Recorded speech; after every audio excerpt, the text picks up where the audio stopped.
Brother. దేవునికి స్తోత్రం. అందరికి వందనాలండి. ఈరోజు దేవుని వాక్యం మలాకీ గ్రంథము 1వ అధ్యాయము 6వ వచనం చదువుకుందాం.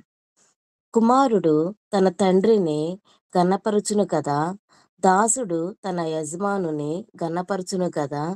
నా నామమును నిర్లక్ష్యము పెట్టు యాజకులారా, నేను తండ్రినైతే నాకు రావలసిన ఘనత ఏమాయెను? నేను యజమానుడినైతే నాకు భయపడు వాడెక్కడ ఉన్నాడు అని సైన్యములకు అధిపతియగు యెహోవా మిమ్మును అడగగా, ఏమి చేసి నీ నామమును నిర్లక్ష్యం పెట్టితమని మీరు అందురు. హల్లెలూయా. మీరు కంటిన్యూ చేయొచ్చు సార్. 5 గంటల ఓకే బ్రదర్. దేవునికి స్తోత్రం. ప్రభునందు ప్రియమైన దేవుని బిడ్డలారా, మన ప్రభు అయిన యేసుక్రీస్తు నామంలో మీ అందరికీ వందనాలు, ఉదయకాలపు శుభాలు తెలియచేస్తున్నాను. ఈరోజు మనము దేవుని యందలి భయము మనకు ఏమి కలుగు చేస్తుంది అనేటువంటి అంశం గురించి కొంతసేపు మనం వాక్యాన్ని ధ్యానం చేద్దాము. అంతకంటే ముందుగా చిన్న ప్రార్థన చేసుకుందాం. మహాగణుడా, మహోన్నతుడా, పరిశుద్ధుడా, నీకు స్తోత్రం తండ్రి. ఈ ఉదయకాల సమయంలో ప్రభా మేమందరం నాయన ఈ విధంగా కలుసుకొని తండ్రి ప్రభా మొదటి గడియ మీతో గడిపే భాగ్యం మీరు మాకు ఇచ్చారు. స్తోత్రములు. ఎందరికో ఈ భాగ్యం లేదు నాయన. ఎందరో ఈ దినాన్ని చూడలేక గతించిపోయిన వారు ఉన్నారు. అయితే ప్రభా మేమందరం కూడా సజీవులుగా ఉన్నాము. అందుని బట్టి మీకు వందనాలు తెలియజేస్తున్నామయ్యా. ఈ ఉదయకాల సమయంలో తండ్రి మీరు మాతో వాక్యం ద్వారా మాట్లాడండి ప్రభా. ఎందుకంటే నాయనా వాక్యం మాత్రమే నాయనా ఒక మనిషిని మార్చగలదు ప్రభా. మేము ఎన్ని మాటలు చెప్పినప్పటికీ వాళ్ళు వినరు ప్రభా. కానీ తండ్రి మీ వాక్యం మాట్లాడినప్పుడు వారు తండ్రి మార్చుకుంటారని నమ్ముతున్నాం ప్రభా. మీకు స్తోత్రం తెలియజేస్తున్నాం. చేరివచ్చిన ప్రతి బిడ్డను మీరు జ్ఞాపకం చేసుకోండి. వాళ్ళ కుటుంబాలను మీరు దీవించండి, జ్ఞాపకం చేసుకునయ్యా. ఎవరికి ఎటువంటి అయినా దీవెనలు అవసరమో తండ్రి, ఏ కుటుంబంలో ఏ అక్కర్లు ఉన్నాయో అవన్నీ మీకు తెలుసు కనుక ప్రభా, అవన్నీ కూడా సకాలంలో నాయన మీరు దయచేయమని విజ్ఞాపన చేస్తూ అయినా చేరి వచ్చినటువంటి ప్రతి ఒక్కరిని వాళ్ళ గృహాలలో ఉన్న ప్రతి కుటుంబ సభ్యుల్ని మీరు జ్ఞాపకం చేసుకుని అందరికి కూడా మంచి ఆరోగ్యము, శక్తి, బలంతో దీవించమని వాక్యం చెప్తున్న నన్ను కూడా ప్రభా మీ సులువు చాటున మరుగుపరిచి నన్ను మీరు బూరగా వాడుకోమని యేసుక్రీస్తు నామంలో అడిగి వేడుకుంటున్నాను తండ్రి. ఆమేన్. దేవునికి స్తోత్రం. ప్రభునందు ప్రియమైన దేవుని బిడ్డలారా, మనము క్రైస్తవులుగా మనము జీవిస్తున్నాము అంటే మనకు 2 లక్షణాలు కలిగి ఉండాలి అని మనము అనేక సార్లు కూడా వింటూ ఉంటాము.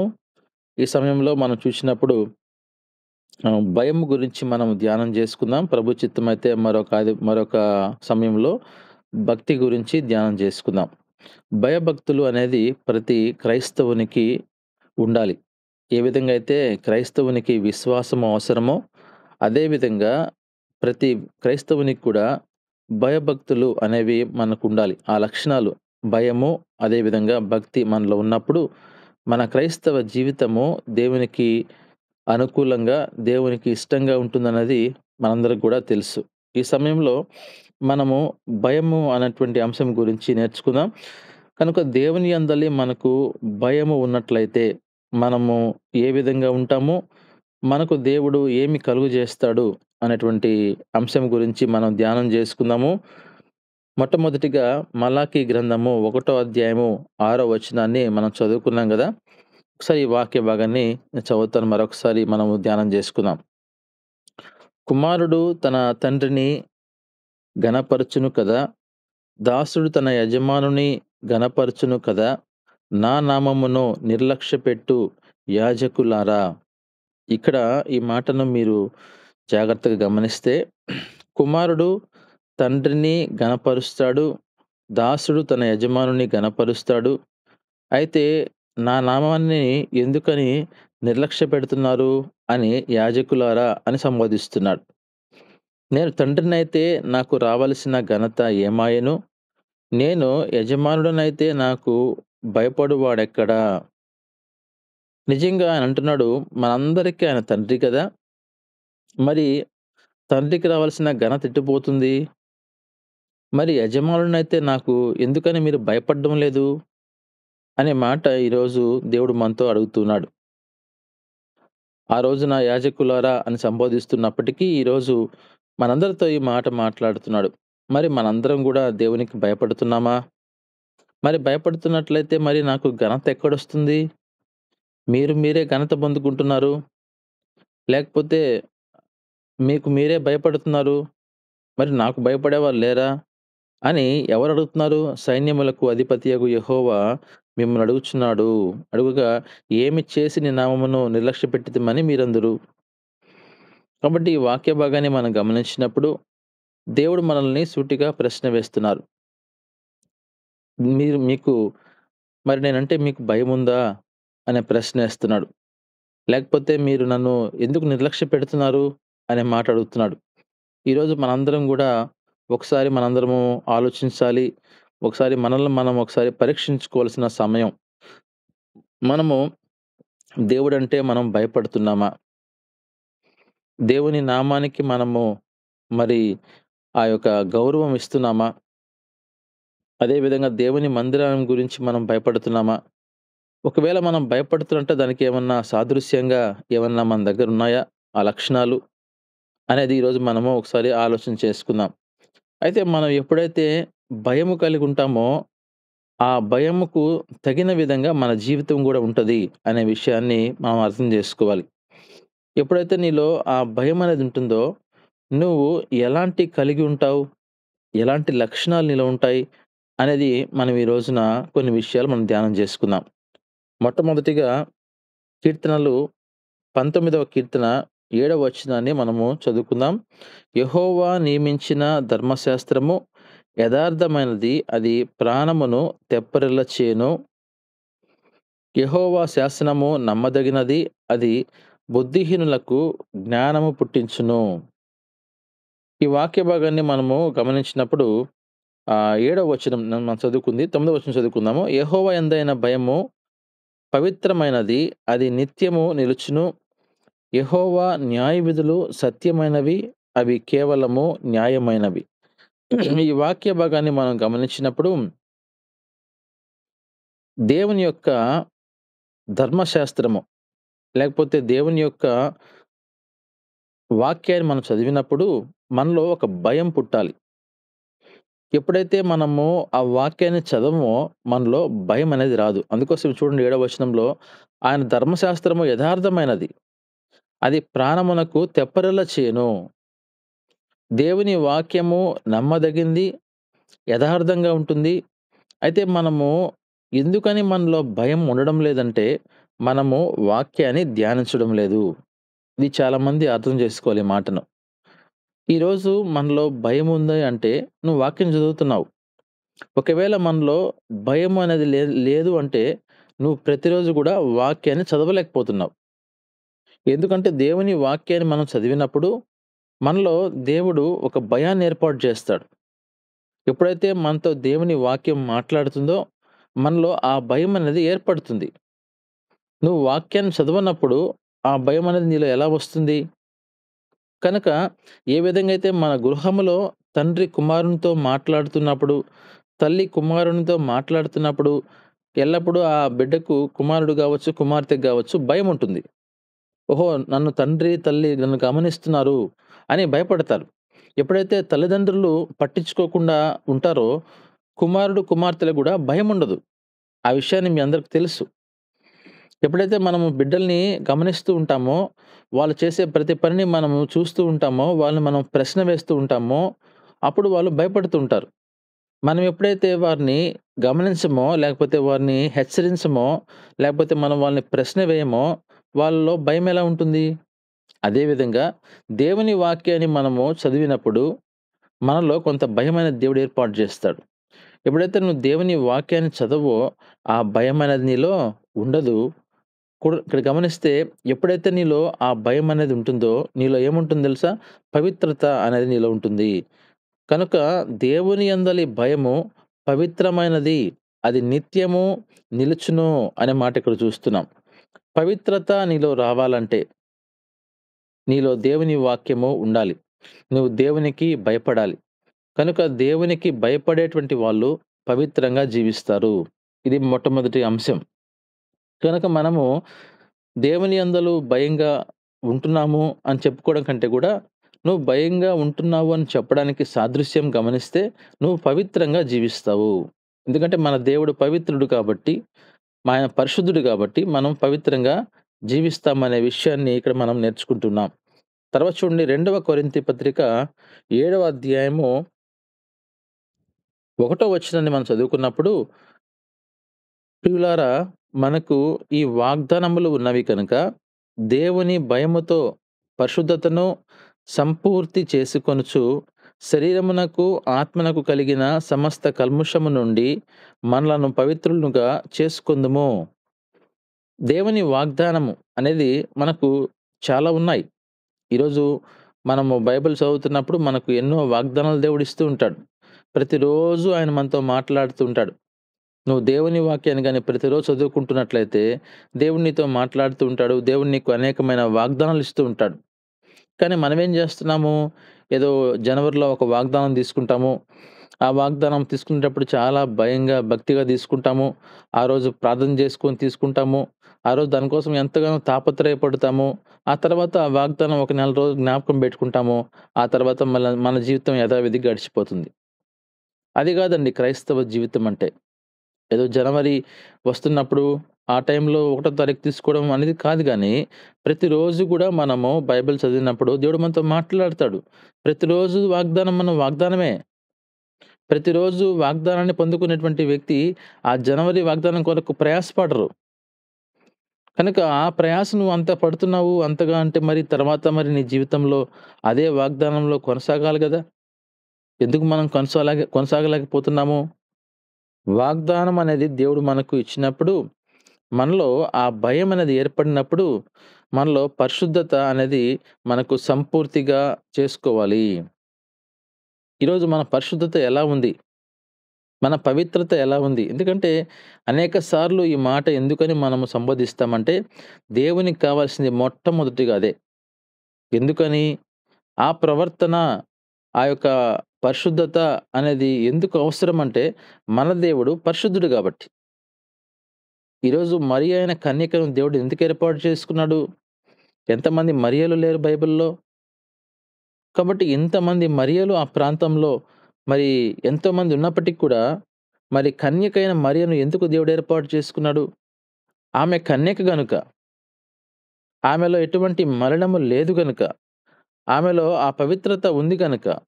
ఆమెలో ఆ పరిశుద్ధత ఉంది గనుక దేవుడు ఆమెను ఏర్పాటు చేసుకున్నాడు. దాని అర్థం ఏంటంటే, మనల్ని గూడా దేవుడు ఏర్పాటు చేసుకోవాలంటే, మనం గూడా అదే జీవితాన్ని కొనసాగించాలి.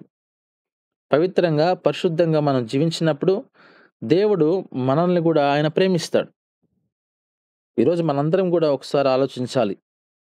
మన జీవిత ప్రయాణంలో, మన కుటుంబ జీవితంలో మనము ఎలా జీవిస్తున్నామో, పవిత్రంగా, పరిశుద్ధంగా మనం బ్రతుకుతున్నామా లేదా? దేవునికి నువ్వు నిజంగా భయపడుతున్న వాడివైతే, నువ్వు పవిత్రంగా జీవిస్తున్నావా? నువ్వు దేవునికి మరి భయపడేటువంటి స్త్రీవైతే నీలో పవిత్రత ఉందా? నీలో పరిశుద్ధత ఉందా? అనేది మనం ఒకసారి ఆలోచించుకోవాలి. కనుక మనకు దేవుడంటే భయము అని చెప్పడం కంటే గూడా, అది మనము ఆచరించడం, ఆచరణలో పెట్టడము, అదే సమయంలో ఇతరులు దాన్ని గమనించే విధంగా మనము బ్రతకాలి అనేది ఈరోజు మనం నేర్చుకుంటున్నాం. ప్రభునందు ప్రియమైన దేవుని బిడ్డలారా, నేను మొదటిగా మనం అంటున్న మాట, దేవుడు పరిశుద్ధుడు గనక మనం గూడా పరిశుద్ధంగా జీవించాలి. అన్ని విషయాల్లో గూడా మనం పరిశుద్ధంగా ఉండాలి. అన్ని విషయాల్లో మనం పవిత్రంగా బ్రతకడం నేర్చుకోవాలి. మన చూసేటువంటి చూపు విషయంలో, మనం మాట్లాడేటువంటి మాట విషయంలో, మనం చేసే ప్రతి పని విషయంలో, మన చేతులు, మన కాళ్ళు ఇవన్నీ గూడా మనము ఎందుకు ఎలా ఉపయోగిస్తున్నామో అన్ని విషయాల్లో గూడా మనం పవిత్రత కలిగి బ్రతకాలని దేవుడు మనతో ఈరోజు మాట్లాడుతున్నాడు. కనుక దేవుడంటే నాకు భయము అని చెప్పడం కంటే గూడా, దేవుడంటే నీకు భయమున్నట్లయితే ఆ భయము నీలో ఉన్నట్లయితే, ఆ యొక్క ప్రవర్తన గూడా నువ్వు ఇతరులకు కనపరచాలి. ఇతరులు నిన్ను గుర్తించాలి. నిన్ను చూసిన తర్వాత ఇతడు దేవునికి భయపడుతున్నాడు అనేది గూడా నిన్ను గమనించే పరిస్థితిలో నీ ప్రవర్తన ఉన్నట్లయితే, దేవునికి ఘనత, దేవునికి మహిమ వస్తుందనే విషయాన్ని నేను మీకు జ్ఞాపకం చేస్తున్నాను. అదే విధంగా మరొక లక్షణాన్ని మనం చూద్దాము. మనము దేవుని యందు భయమున్నప్పుడు మనకు ఏం కలుగుతుందంటే, సామెతల గ్రంథము 14వ అధ్యాయము 26వ వచనాన్ని మనం గమనించినప్పుడు, యెహోవా యందు భయభక్తులు కలిగియుండుట బహుధైర్యము పుట్టించును. ధైర్యము అనేది మనకు దేవుడిస్తాడు. ఎప్పుడైతే మనము భయము కలిగి జీవిస్తామో, మనకు అన్ని విషయాల్లో ఆయన మనకు ధైర్యాన్ని ఇస్తాడు. ఈరోజు మనం చూస్తే చాలామంది కొంత పిరికితనంగా, భయంగా జీవిస్తా ఉంటారు. ఏమైపోతుందో, ఏం జరుగుద్దో, లేకపోతే మనకేదైనా ఇబ్బందొస్తదేమో, లేకపోతే ఎట్లా అని కొంత భయాందోళనతోటి వాళ్ళు ముందుకెళ్తూ ఉంటారు. కానీ మనలో దేవుని యందు మనం భయంగా ఉన్నట్లయితే, మనకు దేవుడు మంచి ధైర్యాన్ని ఇస్తాడు. బహుధైర్యం ఇస్తానంటున్నాడు. ఆ ధైర్యాన్ని నువ్వు పొందుకోవాలంటే నువ్వు దేవుని వాక్యం చదవాలి. దేవుని వాక్యం నువ్వు చదివినప్పుడు, దేవుడు నీతో మాట్లాడినప్పుడు, దేవుడు నిన్ను ధైర్యపరుస్తాడు. నీ జీవితాన్ని కొనసాగించడానికి దేవుడు నీకు ధైర్యం ఇస్తాడు. కనుక ప్రభునందు ప్రియమైన దేవుని బిడ్డలారా, ఈ రోజున మనందరం క్రైస్తవులుగా జీవిస్తున్నాం. మరి ప్రతిరోజు కూడా మనము కొంత సమయాన్ని వెచ్చించి వాక్యాన్ని చదువుతున్నామా ఆలోచించాలి. ప్రతి రోజు కూడా కొంత సమయాన్ని వెచ్చించి మనము ప్రార్థన చేస్తున్నామా ఆలోచించాలి. నేను ఎంతో కష్టపడి మరి ఆ ప్రేయరు రిక్వెస్టులు తయారు చేస్తున్నాం. ఎంతో ఆలోచన కలిగి అందరూ చెప్పినవి రాసుకొని వాటిని టైప్ చేసి పెడుతున్నాను. మరి మీకు తెలియాలి ఎంతమంది వాటిని చదివి ప్రార్థన చేస్తున్నారో. ప్రార్థన చేస్తున్న అందరికి కూడా నేను ప్రత్యేకంగా వందనాలు తెలియజేస్తున్నాను. ఎవరైతే ఆ అంశాల గురించి ప్రార్థన చేయరో దయచేసి ప్రార్థన చేయండి. నీకు అవసరం వచ్చినప్పుడు నువ్వు ఏ విధంగా అయితే ప్రార్థన విజ్ఞాపన కోరుకుంటావో, నీ కుటుంబంలో ఏదైనా ఇబ్బంది వచ్చినప్పుడు నువ్వు ప్రార్థన విజ్ఞాపన కోరుకుంటావో, అలాగే అందరూ కోరుకుంటారు. కాబట్టి ఆలోచించు. నీకు పెడుతున్నటువంటి ప్రేయర్ రిక్వెస్టులు కావచ్చు, ఏదైతే ప్రేయర్ గ్రూప్‌లో మనము అత్యవసరంగా పెడుతుంటాం, దాని గురించి అక్కడ నువ్వు అందరి ఉద్యోగ స్థలంలో లేకపోతే నువ్వు పోయిన పని దగ్గర నువ్వేమీ మోకాలొంగి ప్రార్థన చేయాల్సిన అవసరం లేదు. కళ్ళు మూసుకొని ఒకసారి జ్ఞాపకం చేసుకోమని నేను మీకు తెలియజేస్తున్నాను. ఎందుకంటే ఆ ప్రేయర్ రిక్వెస్ట్‌లు నేను కొందరితో మాట్లాడుతున్నప్పుడు మరి ఏం పెట్టానో చెప్పండి అన్నప్పుడు వాళ్ళు చెప్పలేని పరిస్థితిలో ఉన్నారు అంటే, వారు ఆ ప్రేయర్ రిక్వెస్ట్‌లు కనీసం చూడడం లేదని తెలుస్తా ఉంది నాకు. చాలా బాధ కలిగిస్తా ఉంది.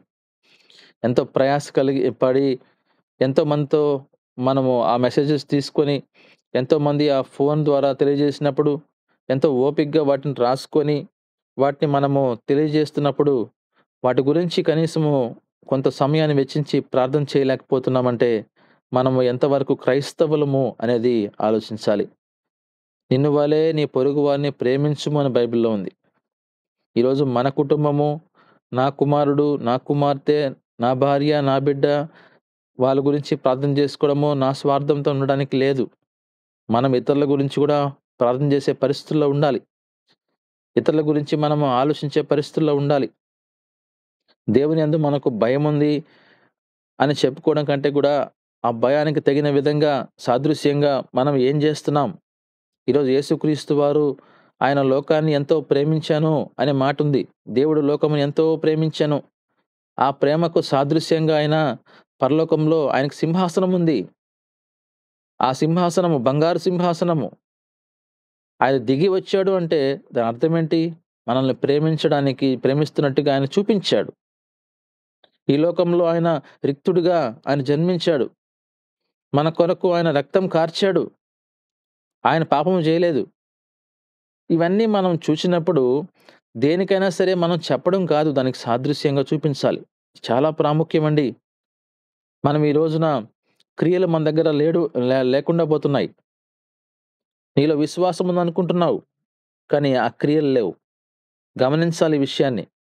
క్రియలు లేకపోతే నీలో ఎంత విశ్వాసం ఉన్నప్పటికీ అది మృతమనే విషయాన్ని గమనించండి. క్రియలు ఖచ్చితంగా మన దగ్గర ఉండాల్సిందే. దేవునికి కావాల్సింది క్రియలు, నీ మాటలు కాదు. ఎవరైనా మాట్లాడతారండి. మంచి మాటలు చెప్పడానికి లేకపోతే ఏదైనా మాటల కంటే కూడా క్రియలు మనం చేసి చూపించాలి. ఆ క్రియలు లేనప్పుడు నువ్వు క్రైస్తవుడివి కాదనే విషయాన్ని నేను మీకు తెలియజేస్తున్నాను. దేవుని వాక్యం సెలవిస్తున్న మాటలు అవన్నీ కూడా. వినడానికి కొంత బాధ కలిగిస్తున్నప్పటికీ అది సత్యము. ఆ సత్యం మీకు తెలియాలంటే మీరు వాక్యాన్ని ప్రతిరోజు ధ్యానం చేసుకోవాలి. అందుకే అంటున్నాడు, నువ్వు భయపడినప్పుడు దేవుడు నీకు ధైర్యాన్ని ఇస్తాడు. తర్వాత చూడండి, ద్వితీయోపదేశకాండము 6వ అధ్యాయము 24వ వచనం మనం చదువుకుందాము. మనము నిత్యము మేలు కలుగుటకై యెహోవా నేటి వలె మనలను బ్రతికించున్నట్లు మన దేవుడైన యెహోవాకు భయపడి ఈ కట్టడలన్నిటినీ గైకొనవలెనని మనకు ఆజ్ఞాపించెను. దేవుని యొక్క వాక్యాన్ని మనము వినాలి. అదే సమయంలో ఆయన యొక్క వాక్యానికి మనం భయపడాలి. అదే సమయంలో ఆ వాక్యాన్ని మనము అన్వయించుకోవాలి మన జీవితంలో. అప్పుడు మనకు నిత్యము మేలు కలుగుతుందంట. నిత్యము మేలు. ఇది చాలా సంతోషాన్నిస్తుంది ఈ వాక్యం మనం చదువుతున్నప్పుడు కదా! నిత్యము మేలు. ఎల్లప్పుడూ మనకు మేలు కలుగుతుందని దేవుని వాక్యం సెలవిస్తా ఉంది. ప్రభునందు ప్రియమైన వారలారా, నిత్యము ఒకవేళ నీకు మేలు కలగకపోతే ఎక్కడ మనకు మనము ఇబ్బంది చేస్తున్నాం, లేకపోతే ఎక్కడ మనం నిర్లక్ష్యం చేస్తున్నాం. నిత్యము మనకు మేలు కలగాలంటే దేవుని వాక్యాన్ని ధ్యానించాలి. అందుకోసమే దేవునికి మనం భయపడాలి. దేవుని యందు మనకు భయమున్నప్పుడు ఆయన మనకు నిత్యము మేలు చేస్తా ఉంటాడు. ఎప్పుడు మన మీద ఆయన కనుచూపు ఉంటుంది. మన మీద ఆయన దృష్టి ఎప్పుడు ఉంటుంది. ఆయన మనల్ని ఎప్పుడు గమనిస్తూ ఉంటాడు. ఆయన మనకు ఎలా సహాయం చేయాలని ఆలోచిస్తూ ఉంటాడు. మనకు ఎలా మేలు చేయాలని చూస్తూ ఉంటాడు. ఈరోజు నిత్యము మనకు మేలు కలగాలంటే మనము దేవుని యందలి భయము కలిగి బ్రతకాలి. కనుక ప్రభునందు ప్రియమైన వారలారా, నీ కుటుంబ జీవితంలో నీకు ఎల్లప్పుడూ కూడా నీకు మేలు జరగాలని నువ్వు కోరుకుంటున్నావా? అయితే దేవుని యందు భయముతో బ్రతుకు. ఈ లోకంలో నీవు మనుషులకి భయపడాల్సిన అవసరం లేదు. మనుషులకి నువ్వు సమాధానం చెప్పాల్సిన అవసరం లేదు. నువ్వు దేవునికి సమాధానం చెప్పు. నువ్వు దేవునికి భయపడు. నీ ప్రవర్తన విషయంలో నేను చెప్తున్న మాట ఇది. నువ్వు చెప్పాల్సింది దేవునికి సమాధానం. అందుకోసమే దేవుని యందల మనము భయమున్నప్పుడు మనకు దేవుడు ఎప్పుడు కూడా మనకు మేలు చేస్తూ ఉంటాడు అనేది ఇక్కడ మనం గమనిస్తున్నాం. అదేవిధంగా సామెతల గ్రంథము 9వ అధ్యాయము 10వ వచనాన్ని మనం గమనించినప్పుడు, యెహోవా యందు భయభక్తులు కలిగి ఉండుటయే జ్ఞానమునకు మూలము. మనలో దేవుని యందు మనం భయమున్నప్పుడు మనకు దేవుడు జ్ఞానం ఇస్తాడు. ఈరోజు జ్ఞానము చాలా మందికి కొదువుగా ఉంటది. ఆ జ్ఞానం అనేది మనలో లేనప్పుడు మనము ఏది కూడా సమయానికి చేయలేము. ఏ పని కూడా మనము సక్రమంగా చేయలేం. ఏ పని కూడా మనం క్రమంగా చేయలేం. గమనించండి కావాలంటే. ఎందుకంటే జ్ఞానం లేదు మనలో. నీకు జ్ఞానం ఉన్నప్పుడు తర్వాత ఆలోచిస్తావు. ఓహో! ఎలా ఈ పని చేయాలి? నా కుటుంబంలో ఇంత పెద్ద సమస్య వచ్చింది. ఈ సమస్యను ఎట్ట పరిష్కరించుకోవాలి? లేకపోతే నా ఉద్యోగ స్థలంలో పెద్ద సమస్య వచ్చి నాకు పడింది. అధికారులు నా మీద ఇబ్బంది పెడుతున్నారు. ఎలా ఈ సమస్యను పరిష్కారం చేసుకోవాలి? కాబట్టి ఎక్కడైనప్పటికి కూడా మనకు ఒక సమస్య లేకపోతే మనకు ఒక చెడ్డ పరిస్థితి మనకు వచ్చినప్పుడు మనం దాన్ని ఏ విధంగా పరిష్కరించుకోవాలి? అంటే మనకు జ్ఞానం కావాలి. ఆ జ్ఞానం ఎవరిస్తారు? మనకు దేవుడిస్తాడు. ఎప్పుడిస్తాడు దేవుడు మనకు? మనము ఆయన యెడల మనం భయపడినట్లయితే మనకు దేవుడు జ్ఞానం ఇస్తాడు. ఈరోజు మనము మన యూసీవై టీమ్‌ని మనము ముందుకు కొనసాగిస్తున్నాము అంటే మనందరం కూడా జ్ఞానం కలిగి ముందుకెళ్తున్నాం. ఆ జ్ఞానం మనలో లేనప్పుడు మనం దాన్ని నడిపించలేం. కనుక ఆ జ్ఞానముతో మనము ముందుకు కొనసాగాలని నేను మీకు తెలియజేస్తున్నాను. ఆ జ్ఞానం ఎలా వస్తుంది? దేవుడంటే భయపడాలి. దేవుని వాక్యానికి భయపడాలి. దేవుని వాక్యం అంటే వనకాలి. దేవుని వాక్యం చదువుతున్నప్పుడు ఆ వాక్యం నీతో మాట్లాడుతున్నప్పుడు నాలో తప్పేమన్నా ఉందేమో సరి చేసుకుందాము అనేదే మనలో ఉన్నటువంటి భయానికి సాదృశ్యం. నువ్వు వాక్యాన్ని చదువుతున్నప్పటికి కూడా నువ్వు సరి చేసుకోలేకుండా ముందుకు వెళ్తున్నావు అంటే నీలో భయం లేదు. ఒక ఇంట్లో తండ్రి ఒక కుమారుని గద్దించినప్పుడు వాడు భయపడి ఆ క్షణంలో గమ్మునుంటాడు. ఎందుకని? ఆ భయపడుతున్నాడు అనే దానికి గుర్తది. నువ్వు బయటికి పోవద్దురా అన్నప్పుడు వాడు ఆగిపోయాడంటే వాడు మొత్తానికి భయపడ్డాడు వాళ్ళ నాన్నని చూసి. ఈరోజు అదే దేవుని వాక్యం మనతో మాట్లాడుతున్నప్పుడు మనము మన ప్రవర్తనని మార్చుకోకుండా అలానే కొనసాగుతున్నామంటే మనలో దేవుని భయం లేనట్టే. ఈరోజు మనందరం కూడా ఆలోచించుకోవాలి. ఎందుకంటే తల్లిదండ్రులుగా మనము దేవుని యందు భయం ఉన్నప్పుడు ఆ భయము వలన మన బిడ్డలు మన దగ్గర నుంచి నేర్చుకుంటారు. ఓహో! మా తల్లిదండ్రులు దేవుడంటే భయపడుతున్నారు. మనం గూడా భయపడాలి. కనుక జ్ఞానము దేవుడిస్తాడు. ఈ జ్ఞానం కొరకు మనందరం గూడా తాపత్రయపడాలి. లోక సంబంధమైన జ్ఞానము దేవునికి వెర్రితనము. లోక సంబంధమైన జ్ఞానం కాదు మనకు కావాల్సింది. పరలోకపు జ్ఞానం అవసరం. కుటుంబాన్ని కట్టుకోవడానికి జ్ఞానం అవసరం. కనుక జ్ఞానవంతురాలు తన ఇల్లుని కట్టుకొనును అని ఎందుకు చెప్పాడు దేవుడు? అంతే అది. జ్ఞానం లేని వాళ్ళే ఈరోజు కుటుంబాన్ని కట్టుకోలేరు. అరుసుకోవడం తప్ప ఇంక ఇంట్లో ఏముండదు. అల్లర్లు తప్ప ఇంట్లో ఇంకేముండదు. ఎందుకని? జ్ఞానం లేక. జ్ఞానం ఉంటే ఆ యొక్క కుటుంబంలో అన్ని విషయాల్లో ఆలోచిస్తారు. ఎలా ఉంటే మనము కుటుంబాన్ని కట్టుకుంటాం? జ్ఞానము. చదువులో నీకు మంచి ఆహ్, ఉద్యోగంలో నీకు మంచి ఉద్యోగం రావాలంటే, చదువుల్లో నీకు మంచి జ్ఞానం గావాలంటే మరి దేవుడిని అడగాలి. మనం గమనించినప్పుడు పరలోకపు జ్ఞానము అందరికి అవసరం. ఈ పరలోకపు జ్ఞానం మనలో ఉన్నప్పుడు మన జీవిత ప్రయాణంలో ఎన్ని ఆటంకాలొచ్చినప్పటికి కూడా వాటిని ఎదిరించుకుంటూ మనం ముందుకి పోవచ్చని నేను మీకు తెలియజేస్తున్నాను. అదేవిధంగా యెషయా గ్రంథము 33 అధ్యాయము 6 వచనాన్ని మనం చదివినప్పుడు, నీ కాలములో నియమింపబడినది స్థిరముగా ఉండును. రక్షణ బాహుల్యమును, బుద్ధి జ్ఞానముల సమృద్ధియు కలుగును. యెహోవా భయము వారికి ఐశ్వర్యము. యెహోవా భయము వారికి ఐశ్వర్యము. దేవుని యందలి మనం భయమున్నప్పుడు, దేవుని యందల మనము భయము కలిగి బ్రతికినప్పుడు దేవుడు మనకు ఐశ్వర్యం ఇస్తాడు. నీకేం కావాలో ఆయనకు తెలుసు. ఏ సమయంలో నీకేమవసరమో, నీ కుటుంబానికి ఏమవసరమో. ఈరోజు మనమేదో తాపత్రయపడతాం. మనకు అది గావాలా, ఇది గావాలా నా కుటుంబానికని మనము తొందరపడుతూ ఉంటాం గానీ, మనము దేవుని యందు భయము కలిగి బ్రతికినప్పుడు, ఆయన నీకు ఏ సమయంలో ఏదవసరమో, ఆయన సమస్తము నీకు ఆయన సమకూరుస్తాడు. ఆయన నీకు మంచి జ్ఞానం ఇస్తాడు. నీకు ఐశ్వర్యం ఇస్తాడు. ఆయన నిన్ను దీవిస్తాడు. గమనించాలండి ఇవన్నీ గూడా. ఇవన్నీ గూడా దేవుని యందలి భయము ద్వారా ఇవన్నీ మనకొస్తున్నాయి. ఎందుకంటే మనకేం గావాలి? మన జీవితంలో ముందుకు కొనసాగాలంటే మనకి సరిపోవా? కనుక భయముతో మనం జీవించినప్పుడు దేవుడు మనకు అన్నీ సమకూరుస్తాడు. మనల్ని ఆయన ఐశ్వర్యవంతుడిగా చేస్తాడు. మనం ఇతరులకి చేయి చాచేవారిగా ఉండాము. మనం ఇతరులకు ఇచ్చేవారంగా ఉంటాం. ప్రభునందు ప్రియమైన దేవుని బిడ్డలారా, మనము దేవునికి భయపడుతున్నామా?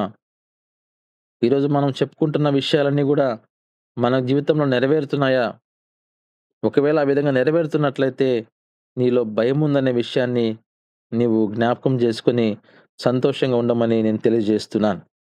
సామెతల గ్రంథము 10వ అధ్యాయము 27వ వచనాన్ని మనం గమనించినప్పుడు, యెహోవా యందు భయభక్తులు కలిగినుట దీర్ఘాయువునకు కారణము. దీర్ఘాయువు. మంచి ఆయుష్ నీకు కావాలి. దేవుడు మనకు ఒక ఆయుష్‌ని ఏర్పాటు చేశాడు. ఆ ఆయుష్‌నికి మనం చేరలేకపోతున్నాము అంటే, ఆ ఆయుష్‌ని మనము అందుకోలేకపోతున్నాము అంటే, మధ్యలోనే నువ్వు కాలాన్ని ఇక్కడ విడిచిపెట్టి వెళ్ళిపోతున్నావు అంటే, హఠాత్తుగా మరణిస్తున్నారు అంటే, హఠాత్తుగా ఈ లోకాన్ని విడిచిపెట్టి వెళ్ళిపోతున్నారంటే, మరి దీర్ఘాయువు మనం ఎందుకు పొందుకోలేకపోతున్నాం? దేవుని యందు మనం భయం ఉన్నప్పుడు మనకు దేవుడు దీర్ఘాయువు గూడా ఇస్తాడు. మంచి ఆయుష్ మనకిస్తాడు. ఆయన వాక్య ప్రకారంగా జీవించే బిడ్డకు, ఆయన వాక్యానికి భయపడే వాళ్ళకి దేవుడు మంచి ఆయుష్ ఇస్తాడు. ఆయన మంచిగా నడిపిస్తాడు. ఆయన మంచిగా దీవిస్తాడు. ఎల్లప్పుడూ గూడా ఆయన దూతలను తోడుగా ఉంచుతాడు. ఎటువంటి ఇబ్బంది కలగకుండా ఆయన కాపాడుతూ ఉంటాడు. ఆయన రెక్కల చాటున ఆయన భద్రపరుస్తూ ఉంటాడు. నీ ప్రక్కన 1000 మంది పడినను, నీ కుడి పక్కన 10,000 మంది కూలినను అపాయం నీ యొద్దకు రాదు. నీవు కన్నులారా చూచుండగా భక్తిహీనులకు ప్రతిఫలము కలుగును. నీ రాకపోకలందు యెహోవా నిన్ను కాపాడును. దీర్ఘాయువుకి ఇవన్నీ గూడా వాగ్దానాలండి. నీకు దేవుడు దీర్ఘాయువు ఇవ్వాలంటే దేవుని యొక్క వాక్యానికి భయపడాలి. దేవుని వాక్యానికి భయపడకుండా మనం జీవిస్తూ మనకి ఈ వాగ్దానాలు మన జీవితాల్లో నెరవేరవు. ఈరోజు మనం ఎలా ఉన్నామో ఒకసారి ఆలోచించుకోవాలి. మనం దేవుని యందలి భయముతో మనం జీవిస్తున్నామా? మరి దేవుని యందల మనం భయంతో జీవిస్తున్నప్పుడు మనకు ఇవన్నీ గూడా మన జీవితంలో కనబడుతున్నాయా? ఒక మాట నేను చదివి ముగిస్తాను. లూకా సువార్త 1వ అధ్యాయము 50వ వచనాన్ని చదువుకుందాం. ఆయనకు భయపడు వారి మీద ఆయన కనికరము తరతరములు ఉండును. ఇది చాలా ముఖ్యమైనటువంటి మనకు ఒక ఆశీర్వాదాలివి. మనం ఎప్పుడైతే భయముతో జీవిస్తామో, మనం ఎప్పుడైతే భయముతో బ్రతుకుతామో, మన మీద మాత్రమే కాదండి దేవుని కనికరము. తరతరాలు కనికరం ఉంటుందంట. తరతరాల కనికరము. నీ తరంతో పాటు నీ బిడ్డల తరంలో గూడా దేవుడు ఆ కనికరాన్ని ఉంచుతాడు. ఎందుకంటే మన పితరులను బట్టి మనం ఏ విధంగా అయితే ఈరోజు దీవించబడుతున్నామో, ఈరోజు మనము భయపడినట్లయితే మన మీద ఆయన కనికరం చూపిస్తున్నట్లనే రేపు మన బిడ్డలకు గూడా ఆయన కనికరం చూపిస్తాడు. అందుకోసం మనం బైబిల్‌లో మనం గమనించినప్పుడు, నేను దావీదుకి తోడై ఉన్న ప్రకారంగా సొలొమోను నేను నీకు కూడా తోడై ఉంటాను అని ఆయన రాస్తాడు ఆ మాటను. గమనించండి. తండ్రిని అక్కడ సంబోధిస్తూ ఉంటాడు ఎక్కువ సార్లు. గమనించారు లేదు మీరు?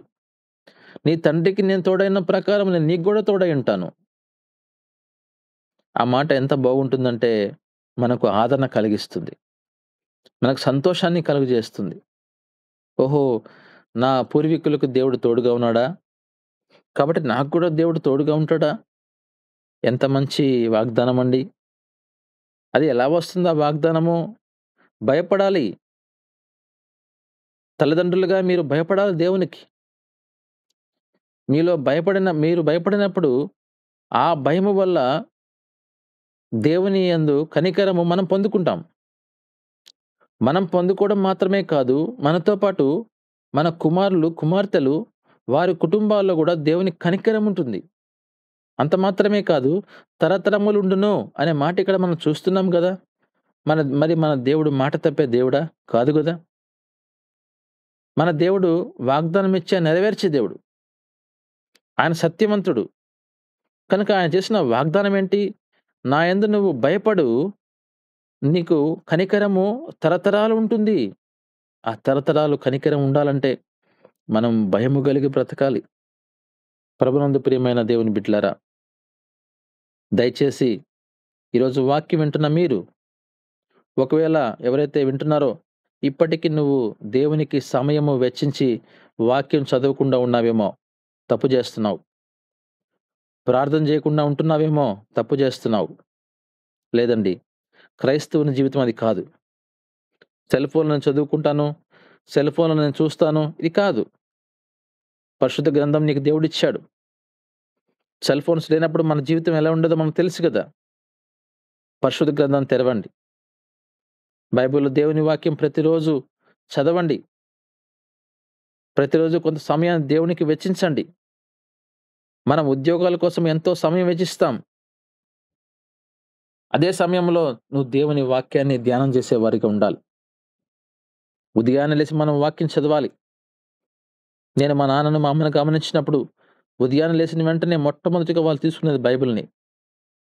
మా అమ్మ ఉదయాన్నే లేచినప్పుడు ఆ రోజు, ఈ రోజు చాలా ఎర్లీ అవర్స్‌లో మా అమ్మ లేస్తారు. లేచిన వెంటనే మొట్టమొదటి బైబిల్ తీసుకుంటది. ఒక అధ్యాయం చదువుకుంటే చాలు మనం. ఆ వాక్యం మనల్ని నడిపిస్తుంది.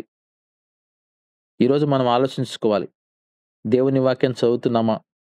దేవుడు మనకి ఈరోజు మంచి ఆధిక్యత ఇచ్చాడు. ఇక యూసీవై టీం ద్వారా ఉదయాన్నే లేచి కొంత సమయం దేవుడిలో గడుపుతున్నావు, మంచిదే. ఇది వాక్యాన్ని వింటున్నావు, ఇది కాదు నీ వ్యక్తిగత పరిచర్య. నీ వ్యక్తిగతంగా నువ్వు దేవునితో ఎంతసేపు గడుపుతున్నావు? నువ్వు దేవునితో వ్యక్తిగతంగా మాట్లాడాలి. అయ్యా ఇదిగో నా జీవితం. దేవుడు నీతో మాట్లాడతాడు ఆ వాక్యం ద్వారా. ఇదిగో బిడ్డ, ఈరోజు నీకు వాగ్దానం ఇస్తున్నాను. నువ్వు కూడా దేవునితో మాట్లాడాలి ప్రార్థన చేసి. అయ్యా నువ్వు నాతో మాట్లాడావు ప్రభా, నీకు వందనాలు. ఇలా మన జీవితాన్ని కొనసాగించాలి. ఇప్పటి వరకు వాక్యం చదువుకున్నా ఉన్నావేమో, బైబిల్ తీసి వాక్యం చదవడం నేర్చుకోండి. భయం నీలో పుట్టాలంటే నువ్వు దేవుని వాక్యాన్ని చదవాలి. ఈరోజు నీలో భయం లేదంటే ఒకసారి ప్రశ్న వేసుకో, నువ్వు దేవుని వాక్యాన్ని చదవడం లేదు. నిజంగా నీలో భయం ఉంది అంటే నువ్వు దేవుని వాక్యం చదువుతున్నావు, నువ్వు ధన్యుడవు. ఎవరైతే ఈరోజు ప్రతిరోజు సమయం వెచ్చించి వాక్యం చదువుతున్నారో, ప్రార్థన చేస్తున్నారో వారికి నా పక్షాన వారికి ప్రత్యేకమైన వందనాలు తెలియజేస్తున్నాను. దేవుడు మిమ్మల్ని, మీ కుటుంబాల్ని ఖచ్చితంగా దేవుడు దీవిస్తాడు. తరతరాలు మీ కుటుంబాన్ని దేవుడు దీవిస్తాడు. నేను అంటున్న మాట కదా, దేవుని వాక్యం అంటున్న మాట. దేవుని కొరకు మనం సమయాన్ని వెచ్చించాలండి. అందులో ఈ రోజుల్లో, ఈ భయంకరమైన రోజుల్లో మనం జ్ఞానం కలిగి బ్రతకాలంటే దేవుని వాక్యం చదవాలి. అందుకోసమే దేవుని యందు మనం భయం కలిగి ఉన్నప్పుడు మనలో పవిత్రత, పరిశుద్ధత ఉంటుంది. మనము బహుధైర్యంగా జీవిస్తాము. నిత్యము మన జీవితంలో మేలు కలుగుతుంది. మనము జ్ఞానము కలిగి ఉంటాము. మనలో ఐశ్వర్యం ఉంటుంది. అదేవిధంగా దీర్ఘాయుషు దేవుడు ఇస్తాడు. కనికరము తరతరములు ఉంటుంది అని మనం నేర్చుకున్నాం. అటు కృప దేవుడు మీ అందరికీ, మీ కుటుంబాలకు దేవుడు దయచేయను గాక. ఆమేన్. Thank you brother. మంచి వాక్యం అందించిన మన సహోదరులు తనకి ప్రభునామంలో వందనాలు తెలియజేస్తున్నాను. నిజంగా మనం దేవుని యందు భయభక్తులు కలిగి ఉంటే దేవుడు మనల్ని ఆశీర్వదిస్తాడని మనం బైబిల్లో చదువుకుంటున్నాం. యెహోవా యందు భయభక్తులు కలిగివారు ఇలాగూ ఆశీర్వదించబడుదురు అని ఉంది. ఆయన యందు భయంతోనూ భక్తితోనూ మనం జీవించాలి. ఎందుకంటే మనందరం రక్షణ పొందాం, మారు మనసు పొందాం. అయితే మన రక్షణ కొనసాగించాలి అంటే మనం భయంతోనూ భక్తితోనూ కొనసాగించాలి. ఎవరో వచ్చి మన రక్షణను కొనసాగించరు. ఎవరో వచ్చి మనల్ని పరలోకానికి తీసుకెళ్లరు గానీ మన సొంత రక్షణను భయంతోనూ భక్తితోనే మనం ముందుకు కొనసాగించాలి. అటు మంచి వాక్యం అందించిన మన సహోదరునికి మనందరి తరపున వందనాలు తెలియజేస్తున్నాం. వాక్య ఫలింపు ప్రార్థన చేసుకుందాం. మన మధ్యలో ఉన్న వినీలా సిస్టరు వాక్య ఫలింపు ప్రార్థన చేయవలసిందిగా కోరుచున్నాం.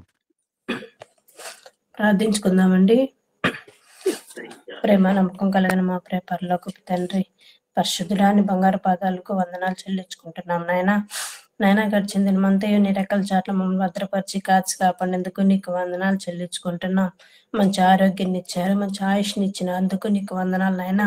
మరొక దినాన్ని మాకు అనుగ్రహించిన తండ్రి, నీ యొక్క వాక్యమును వినుటకు నా తండ్రి, నిన్ను ధ్యానించుకున్నట్టుకు మాకు ఇచ్చినటువంటి సమయాన్ని బట్టి కూడా నీకు వందనాలు చెల్లించుకుంటున్నాం తండ్రి.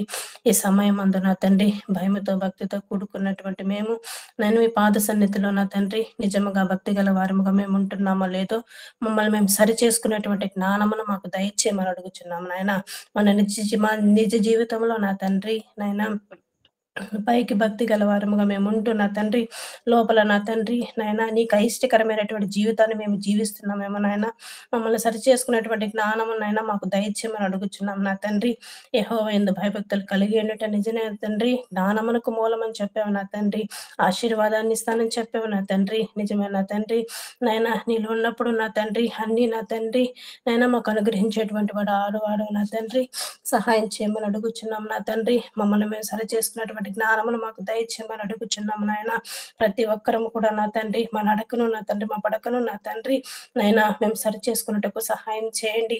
మా కన్ను కూడా నా తండ్రి నైనా ఇదిగో నా తండ్రి దుష్టక్రియలు చూడకుండా నా తండ్రి నాయనా ఇదిగో నా తండ్రి నాయనా ఇదిగో నా తండ్రి నాయన చెడు వాటికి నా తండ్రి మా కన్ను దృష్టి మళ్ళకుండా నా తండ్రి మమ్మల్ని మేము కాపాడుకున్నట్టు కావాల్సినటువంటి జ్ఞానం కూడా మాకు దయచేయమని అడుగుచున్నాం నా తండ్రి. ప్రతిదినము కూడా నా తండ్రి నాయన వాక్యం చదువుకుంటూ నేను ప్రార్థనలు మేము గడుపుటకు నాయన మాకు మీ కృపను మాకు అనుగ్రహించమని అడుగుచున్నాం నా తండ్రి. నాయన ఇదిగో సాతానికి మేము లోబడకుండా నన్ను మీకు లోబడి జీవించుటకు సహాయం దయచేయమని అడుగుచున్నాం నా తండ్రి. అయ్యా నీకు వందనాలు చెల్లించుకుంటున్నా తండ్రి.